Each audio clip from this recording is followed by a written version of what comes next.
We'll get to the stories shortly, but I just wanted to tell you about today's topic first. One thing I remember fondly from my childhood is playing city builder games. Though the SimCity franchise is the most well-known example, there have been many others over the years, including the Anno and Tropico series, Banished, Frostpunk, RimWorld, and Cities XL. However, the game I'm most excited about now is Cities Skylines 2, which is coming out on October 24th. There's a lot to like about it, as well as its predecessors, Cities Skylines and Cities in Motion, and if you've never played any of those games, or any city builder games, I'd highly recommend checking them out. And if you want to see the pinnacle of what can be made with them, head over to Cities by Diana's channel. Now, just like anything else, city builder games can have roads connecting them to terrifying experiences. Horror gets built, fear gets trafficked, and the best of infrastructure can turn into a nightmare. Here are 3 stories that put the agitation in city simulation. I got SimCity 2000 for my 12th birthday, and being a nerd, I loved it. I can still remember waking up early on Saturday mornings, or even other mornings, before school, and tinkering around with different types of road layouts and building placement. There are many more things I could say, but they're not directly relevant to the story. What is relevant is that this game indirectly led to the most bizarre and actually frightening experience of my life. For backstory, there was one kid at my school, Richard, who I guess was kind of a nerd like me. I didn't know him that well, but one day at lunch, Rich and I started talking about SimCity 2000, and I mentioned the launch arcos, which are these big rocket-like structures you can build that house a lot of people. I brought up the idea that maybe they could launch into outer space, which I later confirmed, but at the time I didn't know. I don't think Rich actually had SimCity 2000. Either that or his parents didn't let him play it a lot, but he seemed really interested to find out whether or not the launch arcos would go to space. He insisted on going to my house and playing it with me to see if we could make it happen. Low-key, I didn't really want to do that, since there was something off about Rich, but also because I had a lot of homework at that time and other stuff as well. I tried to brush him off, but he wouldn't take no for an answer. Lunch ended and we went back to class, which was social studies. He kept getting out of his seat to come over and ask me. The other kids in our class took notice of this, and Rich even got in trouble with our teacher at one point. I legit didn't know what to do. When the bell rang, I wasted no time getting my stuff and heading to the buses, since I didn't want to engage in any more conversation with Rich. Thank God we didn't ride the same bus, and I didn't think Rich knew where I lived. Over the following days, Rich wouldn't let it drop, to the point I almost asked to speak to the principal. But it was what I did next that proved to be a fatal error. One night at dinner, my dad asked me how school was going, and I told him about how Rich was really wanting to play SimCity 2000. Then my mom suggested we invite him over, and eventually, over my protests, that suggestion turned into a requirement. So 2 days later, Rich rode the bus home with me and we walked to my house. Normally I'd enjoy talking about SimCity, but I had long since become fed up with this conversation. Rich just wouldn't stop. The one silver lining I could think of was that hopefully after he came over, my mom wouldn't force us to let him come over again. When we walked through the door, my mom greeted Rich and my younger brother at least acknowledged his presence.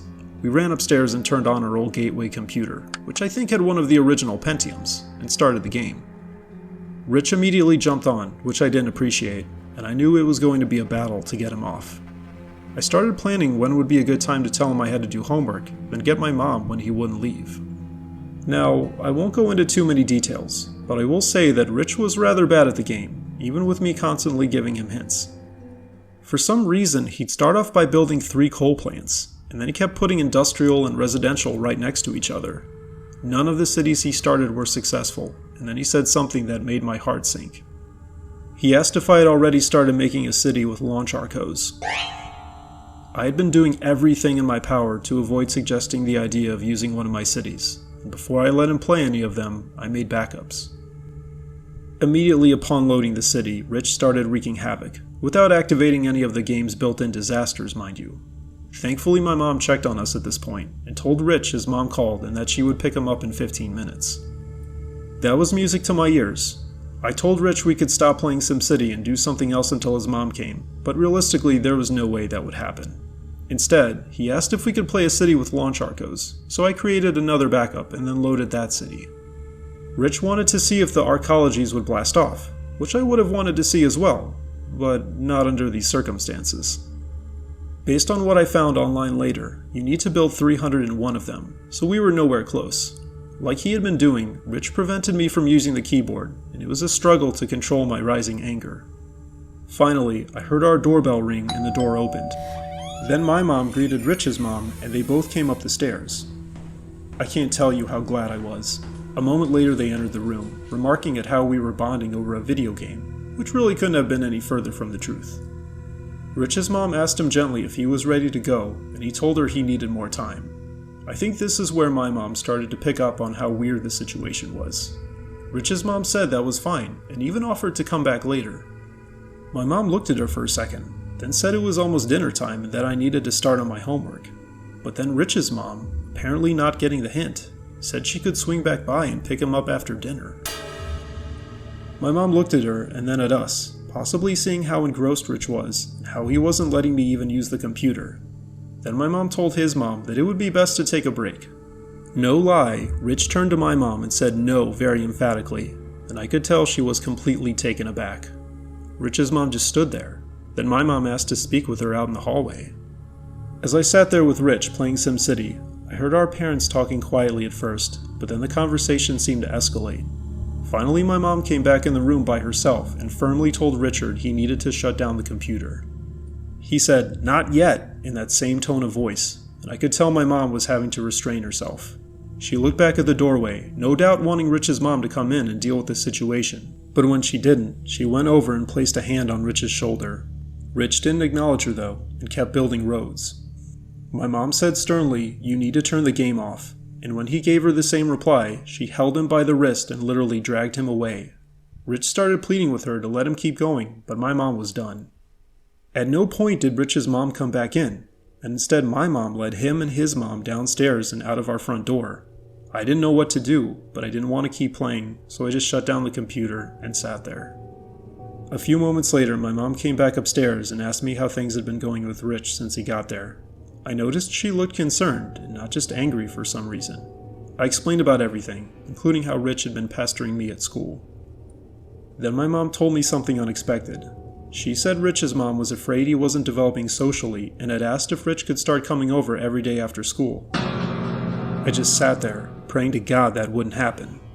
Then Rich's mom had told my mom that Rich's dad had to use their computer a lot of the time and asked if Rich could borrow ours sometimes so he could use educational software. My mom was dumbfounded, and I was too. I suspected something was up with Rich, but I had no idea it was his family too and how far it went. Luckily, my mom was completely on my side and told me Rich would not be invited back over. She also told me that if he bothered me at school to let her and the teacher know. While it was true that Rich kept asking to play SimCity again after this incident, I was able to brush it off, and eventually he started to leave me alone. However, just like before, the situation was about to escalate unexpectedly. One day I got off the bus and noticed another car parked in our driveway, not in front of our house, but literally in our driveway. Then I saw Rich's mom. She was talking with my mom on our front porch. I heard my little brother, but it looked like my mom was trying to keep him inside. As I walked closer, I realized the conversation was getting heated, and I stopped. My mom actually noticed me walk up and made a gesture for me not to come any closer, so I walked quietly around to our backyard. A minute or two later, I heard a car door slam and then the car drive away aggressively, and then a minute later, my mom came and got me. I remember her expression was very worried, and she told me and my brother that if Richard's mom or Richard ever came back, to get inside, lock the door, and let her know. I asked her what his mom said, but for some reason she didn't want to tell me. I'm not sure if Rich's mom told Rich anything after that incident, but he didn't seem any different at school. Thankfully, he finally let the topic of SimCity 2000 drop, and I could go about my day without trying to avoid that conversation. However, there was one final, bizarre twist to this saga. A week later, when our bus was nearly to my stop, some of the other kids started talking about the police cars. I stood up to look over the seats, and sure enough, there were 2 cop cars. And they were parked in front of our house. I'm not sure the bus driver knew what to do, but he turned to us and asked if anyone lived close to there. He looked at me, as I suspect he knew that was my house, and I nodded.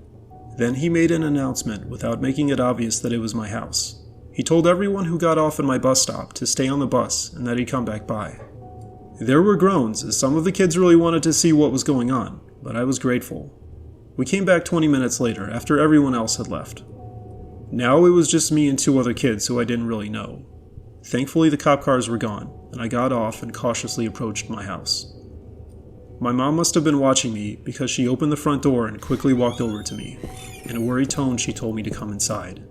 After we came in and locked the door, she checked the peephole, then brought me and my brother to the kitchen table. Our jaws dropped when she explained how Rich's mom had just tried to break into our house. Apparently, she had come before school ended, maybe thinking our mom wouldn't be there, but my mom heard someone fumbling with the door and called the cops.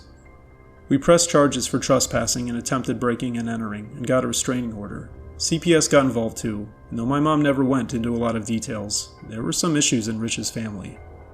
He kept going to school with us for about 2 weeks, and then I guess his mom pulled him out. Either that or he was forced to leave, maybe by CPS. Oddly enough, he didn't seem to acknowledge what happened, at least to me anyway. Understandably, we were extremely paranoid initially, but thankfully we never saw either Rich or his mom again. Thinking back on this whole experience, it just seems so surreal, and as time goes on I feel worse for Rich. Maybe he would have been an ordinary kid if it weren't for his mom, or something else going on at home. Wherever he is now, I hope he's making the best of his life.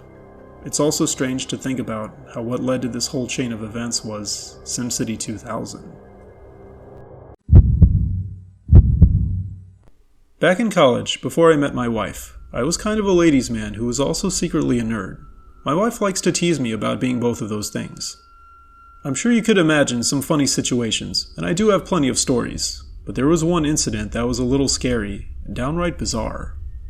I'm not sure if anyone here plays city building games like SimCity, but for context, another game in that same genre called Cities XXL had recently come out.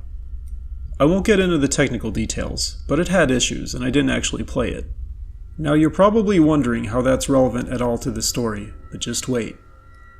One Friday night, someone in our friends group set me up on a blind date with this woman named Kristen, who went to one of our sororities. We met at a local bar and ordered drinks, and right from the get-go I knew things weren't going to go anywhere. I won't comment on her appearance, but I will say that she was completely self-centered and barely greeted me before talking about herself. While it's true I did have quick hookups, the annoyance I felt with this girl went way beyond normal and was quickly becoming too much. She was talking so quickly, and even when the waiter came I had to speak over her to order drinks and food. The dude got annoyed with her too, and I'm pretty sure he felt bad for me. Then halfway through dinner, Kristen said something that confused the hell out of me. I thought she said, "I'll sit playing Cities XXL." I looked up from my food, dumbfounded. Out of genuine curiosity, I asked her what she thought of it, but then she didn't understand me. Then I asked her what she said, and apparently it was, "I suck paying Kitties XXL." For context, Kitty was one of her sorority sisters, and XXL was some kind of meal program, I think. I guess they had agreed Kristen would pay it, but then Kristen always forgot to make payments on time. Then in one of the rare instances of the night, Kristen asked me what I thought she said. Now after her explanation, I knew she probably wasn't into video games, but as I was done with this conversation anyway, I decided to mess with her. I told her what Cities XXL was, and asked her in a serious tone if she played it. If only I had known what that would do. Kristen immediately slammed her hands on the table, causing things to rattle, and yelled at me asking if I thought she was a nerd. The people around us fell silent, and I just sat there, unsure of whether this was a joke or not. I looked her directly in the eyes and said, "Maybe," getting a bit of pleasure from that. In a split second, I felt the table move towards me and our glasses and plates crashed to the floor. Instinctively, I pushed the table to the side and put my hands up. Kristen was shrieking about how I was the nerd and was a piece of I stood up and shouted for her to get lost, but then she grabbed a bottle from a neighboring table and held it up in a threatening manner. I might have been more scared if this whole experience wasn't so surreal. I picked up a wine bottle myself right before she threw hers and I dodged it. By now, Kristen was yelling incomprehensible things, and some of the restaurant staff were gathering around her. She didn't pick up anything else, but she did stay there screaming for another 2 minutes until the cops arrived. Not that she stopped screaming when they asked her to calm down, and then eventually they led her away in cuffs. There's not much else to the story, aside from me telling my friends and them not believing me. I also met my wife several months after this, and she was a year ahead of me and in another sorority. She confirmed that what Kristen did was not out of character, as she was known to have explosive outbursts, and eventually got kicked out of her house. I don't think about what happened that night a super lot, though I know it could have been far more dangerous if she started attacking me while we were driving on a highway. Overall, it's just this random thing that happened during my life. Now I'll always remember the connection to Cities XXL. I'm not sure if anyone else has played the SimCity game that came out in 2013, but if you did soon after it came out, I have no doubt you remember the issues and controversy. There were things like the tiny building areas, but the worst part for me was having to connect to the server.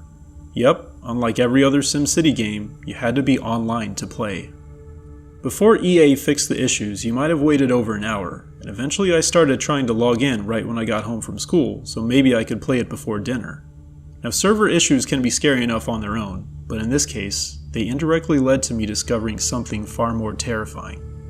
One day, after getting off the bus and walking in the door, I went up to my room on the second floor and set up my laptop, and then tried to log in as usual. Our house had kind of an odd layout, with the staircase leading to one side instead of the foyer by the front door, so when you go down the stairs you can look out the windows on that side. After trying to log in and connect to a server, I came back down the stairs to get something to eat from the kitchen. That's when I froze as I saw someone walking outside our window. It was a man in an orange safety vest, and a second later I made the connection that he was probably just checking our meter. For context, none of my other family members were home at the time, so I hadn't expected to see anyone. The guy didn't see me and kept walking around, and then I went to get a snack. After that I went back up the stairs. Of course the game was still trying to connect to the server, so I decided to open up Steam in the meantime. But just then I heard a soft banging sound somewhere on the outside of our house, which I assumed was the meter man. However, I couldn't think of what he might be banging on. Out of curiosity, I walked back down the stairs and over to the window to get a better look. Our meter is on that side of our house, close to the window, so I should have been able to see him where I was standing. But he wasn't there. Then when I was standing at the window, I heard another sound, this time a higher metallic clinking. It was coming from the back door. Was the meter man trying to get inside our house? My blood ran cold as I knew there'd be no reason for him to come inside. Or at the very least, he'd knock on our front door or ring the doorbell first. I walked to the back door and could more clearly hear the sound. The dude was trying to pick the lock to our back door.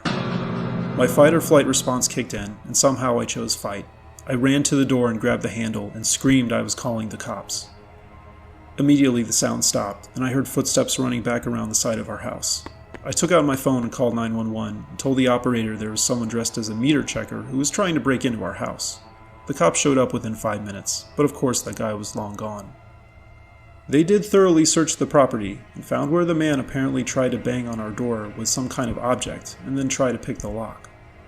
My parents and little sister all arrived soon after that, and of course my mom was hysterical when they found out what happened. The cops assured her that they'd patrol the area and suggested we consider installing a home security system. My parents ended up doing that a week later, but we never saw that man again, or anyone else suspicious for that matter. By now, this is mostly just a weird childhood memory, but I still wonder what would have happened if that man had managed to pick the lock and get inside. It's also strange how the only reason I checked the noise out is because I noticed the man while walking down the stairs, and the only reason I did that was because of SimCity's server lag.